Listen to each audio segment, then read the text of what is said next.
তো আজকের ভিডিওটা হচ্ছে মূলত কম্পিউটারের 5টি টিপস এন্ড ট্রিক্স নিয়ে। যারা কিনা দৈনন্দিন জীবনে কম্পিউটার ইউজ করে থাকি তাদের অবশ্যই এই কটা টিপস জানা দরকার। তো এই টিপসগুলো জানা থাকলে আপনার ইউজার এক্সপিরিয়েন্স আরো সুন্দর হবে।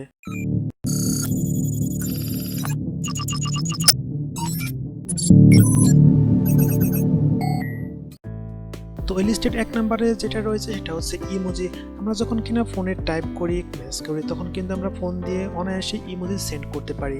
কিন্তু আপনি যদি কম্পিউটারের নোটপ্যাডে অথবা অন্য কোনো সফটওয়্যারে কোনো কিছু লেখার পর কোনো ইমোজি ইউজ করতে চান, তাহলে কিন্তু আপনি ইমোজি এখানে পাবেন না। তো এই ক্ষেত্রে আপনি কি করবেন? তো নোটপ্যাডে আমি একটা লাইন লিখলাম, আমার সোনার বাংলা। এখন আমি চাচ্ছি এখানে একটা ইমোজি ব্যবহার করার জন্য। তো এই ক্ষেত্রে আমাকে যা করতে হবে তা হলো কিবোর্ডের উইন্ডোজ এবং ডট বা ফুল স্টপ যেটা বলেন না কেন, এই দুটা একসাথে প্রেস করতে হবে। তারপর এমনটা শো হবে, আর এইখান থেকে কিন্তু চাইলে যে কোনো ইমোজি ইউজ করা যাবে। লিস্টের 2 নম্বরে রয়েছে স্নিপিং টুল। আপনি যদি স্ক্রিনের কোনো একটা নির্দিষ্ট অংশ স্ক্রিনশট নিতে চান, তাহলে আপনি এই টুলটা ইউজ করতে পারেন।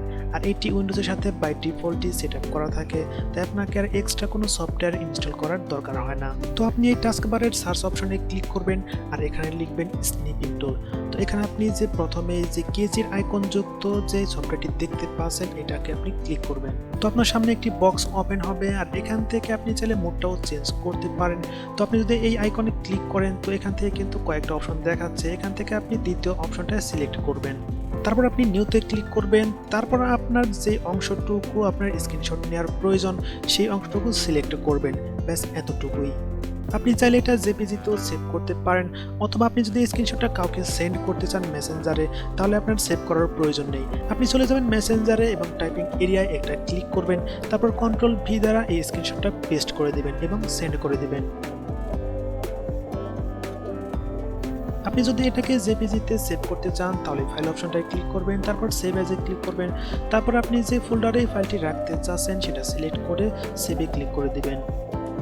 তো এই লিস্টের 3 নম্বরে যে ট্রিক্সটি রয়েছে, এটা হচ্ছে একটা ডকুমেন্টের ভিতরে কি কি ডাটা রয়েছে সেটাকে ওপেন না করে বাইরে থেকে তার ভিতরে ডাটাগুলোকে দেখা। তো আপনি লক্ষ্য করুন, আমার এই ফোল্ডারটির ভিতরে 2টি ফাইল রয়েছে, একটি হচ্ছে মাইক্রোসফট ওয়ার্ড এবং আরেকটি হচ্ছে মাইক্রোসফট এক্সেল। তো এখন আমরা ওয়ার্ড বা এক্সেল ওপেন না করেই এর ভিতরে কি কি ডাটা রয়েছে সেটাকে আমরা দেখব। তার জন্য প্রথমে যে ওয়ার্ডের ফাইলটি রয়েছে এটা সিলেক্ট করলাম, এরপর কিবোর্ড থেকে অল্টার এবং পি প্রেস করলাম। তো এখন লক্ষ্য করুন এর ভিতরে কি কি ডাটা রয়েছে সেগুলো কিন্তু এখানে শো হচ্ছে। তো এখন যদি এক্সেল ফাইলটাকে সিলেক্ট করে অল্টার এবং পি প্রেস করি, তাহলে কিন্তু এর ভিতরে কি কি আছে সেটাও কিন্তু আমরা দেখতে পাচ্ছি। তো এই লিস্টের 4 নম্বরে যে ট্রিক্সটি রয়েছে এটা হচ্ছে অন স্ক্রিন কিবোর্ড। তো ধরুন আপনি একদিন সকালে ঘুম থেকে উঠলেন, উঠে কম্পিউটারটা ওপেন করলেন আর দেখলেন যে আপনার কম্পিউটারের কিবোর্ডটা 12টা বেজে গেছে, অর্থাৎ একদম নষ্ট হয়ে গেছে, কোনো কাজই করতেছে না। তো এমন অবস্থায় আপনার কিছু লেখারও প্রয়োজন, তাহলে আপনি কিভাবে কি করবেন? আপনি চাইলে কিন্তু আপনার কম্পিউটারের বিল্ট ইন কিবোর্ডটি ইউজ করতে পারেন। এর জন্য টাস্কবারের সার্চ অপশনে ক্লিক করবেন আর এখানে লিখবেন অন স্ক্রিন কিবোর্ড। তারপর আপনার সামনে এই কিবোর্ডটি শো হবে, আর এখান থেকে আপনার কাজগুলোকে চালিয়ে নিতে পারেন।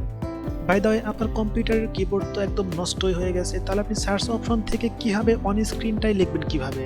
তো প্যারা নাই, এর জন্য বিকল্প পদ্ধতি রয়েছে। আপনি টাস্ক বারের একদম ডান পাশে লক্ষ্য করুন, এখানে কিন্তু মেসেজ আইকন রয়েছে। এখানে ট্যাবলেট মোডে ক্লিক করলে কিন্তু আপনি নিচে লক্ষ্য করবেন এখানে কিন্তু একটা কিবোর্ড অলরেডি যুক্ত হয়ে গেছে। এর জন্য কিন্তু কোনো ধরনের টাইপিং করারও প্রয়োজন হচ্ছে না। তবে এক্ষেত্রে কিন্তু আপনার পিসিটা ডেস্কটপ মোডে না চলে কিন্তু ট্যাবলেট মোডে চলতে থাকবে। তো এখন যদি কিবোর্ডে ক্লিক করি, তাহলে কিন্তু স্ক্রিনে কিবোর্ডটি শো হবে, আর এখান থেকে কিন্তু কাজ চালিয়ে নেওয়া যাবে। কিবোর্ডের আবার কয়েকটা মোড আছে, আপনি এখান থেকে যেটা পছন্দ হয় সেটা আপনি ইউজ করতে পারেন পরবর্তী কিবোর্ড কেনার আগ পর্যন্ত। তো লিস্টের 5 নম্বরে যেটা রয়েছে এটা মতো টিপস বা ট্রিক্স না। অনেক সময় আমাদের ডেস্কটপ থেকে বিভিন্ন সফটওয়্যারের শর্টকাট আইকন হারিয়ে যায় বা ডিলিট হয়ে যায় ভুলবশত, সেটাকে আবার ডেস্কটপে ফিরিয়ে আনা। তো আপনি লক্ষ্য করুন আমার স্ক্রিনে কিন্তু অনেকগুলো সফটওয়্যারের শর্টকাট আইকন এখানে শো হচ্ছে। তো মাঝে মাঝে হয় কি, এগুলো অনেক সময় ভুলবশত ডিলিট হয়ে যায় বা কোনো ক্রমে হারিয়ে যায়। তো এখান থেকে গুগল ক্রোমের শর্টকাট আইকনটি আমি ডিলিট করে দিচ্ছি। এখন এটাকে আবার স্ক্রিনে নিয়ে আসবো। তার জন্য উইন্ডোজ বাটনে ক্লিক করব আর এখান থেকে গুগল ক্রোম সফটওয়্যারটি খুঁজে বের করব। তারপর এটার উপর রাইট ক্লিক করব। রাইট ক্লিক করার পর কতগুলো অপশন শো হবে।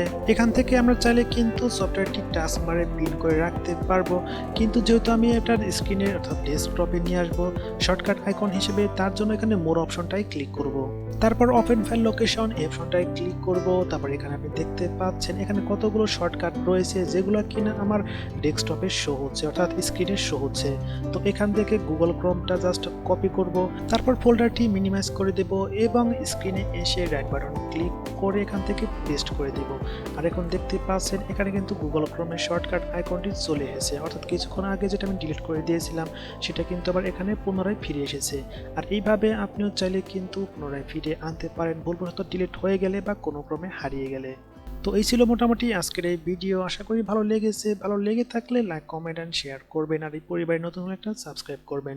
হয়তো পরের ভিডিওতে অন্য কোনো 5টি টিপস অ্যান্ড ট্রিক্স নিয়ে আপনাদের মাঝে হাজির হয়ে যাব। সেই পর্যন্ত ভালো থাকবেন, সুস্থ থাকবেন। আল্লাহ হাফেজ।